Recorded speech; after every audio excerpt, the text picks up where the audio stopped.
Mutualism is a type of interspecific interaction, so it is an interaction between individuals of different species. Mutualism is where both organisms gain a fitness benefit from an interaction with one another. Mutualism is a type of symbiosis. Symbiosis translates as living together, and it just means the long-term interactions between two or more different species who are in close proximity. Oxpecker birds have a mutualistic relationship with buffalo.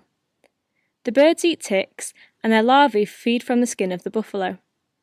The buffalo is getting cleaned, and the birds are getting food. Both species are gaining a benefit, and so this is an example of mutualism.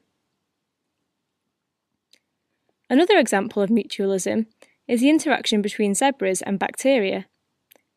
Zebras rely on certain bacteria in their gut.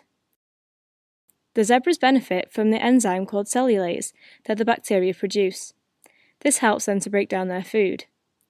In turn, the bacteria benefit by having a stable supply of nutrients and by living in the host intestine.